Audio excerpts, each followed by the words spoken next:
औरंगपुर उपचुनाव में कांग्रेस की हार पर जनता टीवी के संवाददाता ने कुमारी शैलजा से खास बातचीत की है। सुनवाते हैं आपको। चुनाव में कांग्रेस की हार होती है। हमारे साथ बात करने के लिए हरियाणा कांग्रेस की पूर्व अध्यक्ष और स्टीयरिंग कमेटी की सदस्य कुमारी शैलजा मौजूद है। मैम, किस तरीके से इस हार को देखें? क्या बीजेपी अच्छा प्रदर्शन करती हुई जो है नजर आई, या फिर कहें कि कांग्रेस जो है खराब प्रदर्शन करती हुई नजर आई, या फिर कहें कि कांग्रेस के जो अंदरूनी हालात थे उसका जो है खामियाजा भुगतना पड़ा? देखिए, कई बातें थी इसमें। बीजेपी का कोई इतना विशेष प्रदर्शन नहीं, कांग्रेस का भी मैं ये नहीं कह सकती कि कोई इतना ज़्यादा खराब आप कहें, लेकिन कुछ फैक्टर लोकल भी होते हैं जिसके कारण भी बाई इलेक्शन में स्थिति बनती है। बाई इलेक्शन में लोकल फैक्टर्स भी कई बार हो जाते हैं हावी, क्योंकि अभी ये आप देख लीजिए ना, क्योंकि हुआ क्यों बाई इलेक्शन, क्योंकि जो कांग्रेस के थे वो कांग्रेस छोड़ गए और फिर हुआ, तो ये हौच पौच सा लोकल फैक्टर्स का। जो भजन लाल वहाँ के नेता रहे, उन खुद उन यहाँ के रिप्रेजेंटेटिव एमएलए रहे, तो एक था, ये फैक्टर भी था। लेकिन लोग भारतीय जनता पार्टी के खिलाफ हैं, ये भी नज़र आ रहा है। परंतु मैं ये भी कहूँगी कि ये सब हालात बहुत कुछ होते हुए भी हमको कांग्रेस पार्टी को इसे कांग्रेस पार्टी की तरह, चुनाव कोई भी हो या कोई भी चुनौती हो या कोई भी स्थिति हो, नेशनल पार्टी की तरह हमें पार्टी को करना चाहिए, आगे वहाँ पर कार्य होना चाहिए, कार्यशैली वैसी होनी चाहिए। तो ये चीज़ें देखने वाली हैं, और हम देखें कि आगे की रणनीति जब बने तो इन सब चीज़ों को देखें, 36 बिरादरी को साथ लेकर कर चलें, क्योंकि कांग्रेस पार्टी तो सबकी पार्टी है और हम सब मिलकर इसमें कार्य करते हैं। हम पहले कार्यकर्ता हैं, उसके बाद कहीं नेता बनते हैं, और नेता तो जनता ही बनाती है और जनता ही नीचे लाती है। मैम, नेताओं के जो है चुनाव प्रचार में ना पहुंचने को लेकर भी सवाली निशान उठते हुए जो है नजर आ रहे हैं, और उसके साथ साथ कहें कि ये चुनाव जो है जींद उपचुनाव की कहीं ना कहीं याद दिलाता हुआ जो है नजर आ रहा है। वहां पर भारतीय जनता पार्टी ने कहा था कि कांटा निकालने का जो है काम कहीं ना कहीं किया गया था।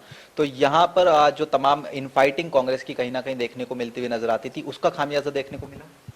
देखिए, सवाल उठना तो स्वाभाविक है, और आप लोग उठाएंगे भी, मीडिया उठाएगा भी, और ये भी एक कारण है कि कहीं ना कहीं कुछ मिसिंग चीज़ ये थी कि कोई प्लेटफॉर्म या कोई मीटिंग इस तरह की रखी जाती जो सबको साथ लेकर चलते। लेकिन ये पूरी प्रक्रिया जिस तरह से चली, टिकट से लेकर चुनाव लड़ने तक एक ही तरफा, और आपके कैंडिडेट भी बार बार यही कहते रहे फलाना मुख्यमंत्री, फलाना मुख्यमंत्री। अब ये वहाँ पर मुद्दा क्या था, क्या नहीं था, तो प्रॉब्लम्स जो की गई वहाँ लोकल इस तरह की बातें भी हुई। कोई एक ऐसी मीटिंग भी नहीं हुई जिसमें सबको इकट्ठा करके एज कांग्रेस पार्टी दिखाया जाए। ये भी वहाँ पर बार बार प्रोजेक्ट किया गया, नेशनल लीडर्स की कई जगह से फ़ोटोज़ भी नदारद थी, और ये भी कहीं ना कहीं प्रोजेक्ट किया गया कि बस कुछ लोग ही इसे चला रहे हैं। तो ऐसी जब मैसेज इस तरह का चला जाता है, बात एक उपचुनाव की नहीं है। बात यह है कि कांग्रेस पार्टी जो राष्ट्रीय पार्टी है, तो उसकी आप इमेज क्या देना चाह रहे हैं नीचे, और लोग आपकी ओर देखें। लोग चाहते हैं आज कि भारतीय जनता पार्टी से छुटकारा मिले। हरियाणा के बारे में मैं कह सकती हूँ, 36 बिरादरी चाहती है कि भारतीय जनता पार्टी का जो ये मिस रूल है इससे छुटकारा मिले, लेकिन विकल्प वो कांग्रेस को देखना चाहती है। और कांग्रेस पार्टी को ये सब चीज़ों को समझना चाहिए कि जब जनता हमारी ओर देख रही है तो हमारी ओर से हम किस तरह से कार्य कर रहे हैं। इन बातों को देखेंगे, आगे बढ़ेंगे। अगला चुनाव आएगा, अगर तब तक हम इन चीज़ों को नहीं देखेंगे तो देखो, लोग आकलन भी करते हैं, देखते भी हैं कि भाई क्या किस तरह से चल रहा है और कांग्रेस पार्टी किस तरह से चलाई जा रही है। एक मैम अंतिम प्रश्न ये रहेगा कि जिस तरीके से इस बार देखा गया कि फ्री हैंड जो है एक परिवार को जो है हरियाणा में कांग्रेस में जो है दिया जा रहा था, तो कहीं ना कहीं जिम्मेदारी तय होनी चाहिए, और कहीं ना कहीं जो केंद्रीय आला कमान है उसको भी ये देखना चाहिए कि जिस तरीके से फ्री हैंड दिया गया था उस तरीके के नतीजे जो है निकलकर सामने नहीं आए। मैं केवल एक नतीजे की बात नहीं करना चाहूँगी कि भाई एक चुनाव में क्या, और क्या फ्री हैंड क्या होता है, मुझे तो समझ में नहीं आती। फ्री हैंड का क्या मतलब होता है? कांग्रेस पार्टी है, संगठन है एक, जैसा मैंने पहले कहा, मैं फिर वो बात कहूँगी, तो पार्टी के ढंग से चलती है, किसी एक या दो की मर्जी से नहीं, या किसी एक कोई रीजनल पार्टी की तरह नहीं है, एक परिवार की पार्टी की तरह नहीं हो सकता। मैं पिछले दिनों वो देखने को नहीं मिलता भाई कौन मुख्यमंत्री बन रहा है, कौन क्या कर रहा है, ये कि इस तरह की बातें नहीं हो सकती हैं ऐसी पार्टी में। इस तरह की जब बातें होती हैं तो कहीं ना कहीं केवल एक उपचुनाव नहीं, एक उपचुनाव का नतीजा अलग था, और मैं उस पर कुछ वो नहीं करना चाहूंगी कि भाई हम हारे जीते, कितने से हारे, कितना वोट आया, क्या किया वहाँ पे।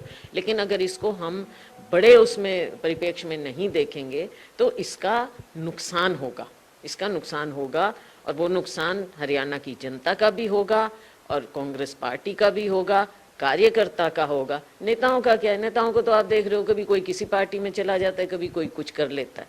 लोगों की उम्मीदें होती हैं, और उन उम्मीदों पर अगर हम केवल अपने राजनीति के लिए खरा नहीं उतरेंगे तो जनता हमें कैसे माफ करेगी। बहुत बहुत शुक्रिया मैम। तो ये कुमारी शैलजा जी थी जो आदमपुर उपचुनाव में हुई हार को लेकर जनता टीवी से खास बातचीत कर रहे थे। कैमरामैन ललित के साथ स्पर्श शर्मा, जनता टीवी, दिल्ली।